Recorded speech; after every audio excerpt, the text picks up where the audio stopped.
কুকুরের আচরে আক্রান্ত রাজশাহীর নওদাপাড়া এলাকার অনার্স পড়ুয়া মিম রাজশাহী মেডিকেল কলেজ হাসপাতালে এসেও জলাতঙ্কের টিকা পাচ্ছেন না।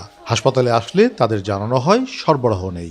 ওনাদের সাপ্লাই বন্ধ আছে আপাতত, তাই বললো তো কিনে নিয়ে আসা লাগবে। জলাতঙ্কের টিকা নিতে আসা অন্যরাও জানান একই কথা। হাসপাতাল কর্তৃপক্ষের পরামর্শে অনেকেই ফার্মেসিতে যাচ্ছেন, সেখান থেকেও ফিরে আসছেন, কারণ ফার্মেসিগুলোতেও সরবরাহ নেই। বিড়ালের আঁচড়ের ভ্যাকসিন নিতে আসছিলাম, তো গত 2 দিন ভ্যাকসিন দিয়েছি ফ্রিতে। আজকে নাকি ভ্যাকসিন সাপ্লাই নাই, সামনে 1 মাসেও ভ্যাকসিন দিতে পারবে না।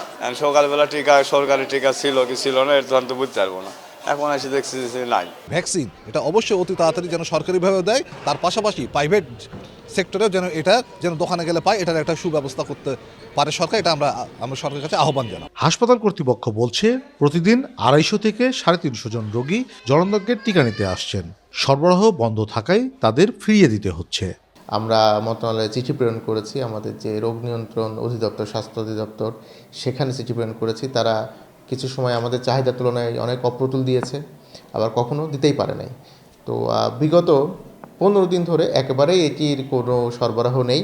সারা দেশে জলাতঙ্কের টিকার ঘাটতির কথা জানিয়ে দ্রুত সরবরাহ স্বাভাবিক করার আশ্বাস দেন বিভাগীয় স্বাস্থ্য পরিচালক।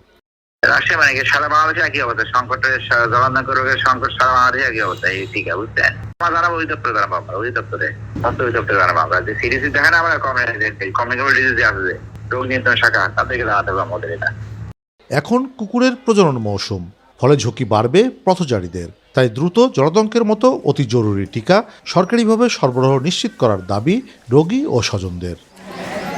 কাজী শাহেদ, দেশ টিভি, রাজশাহী।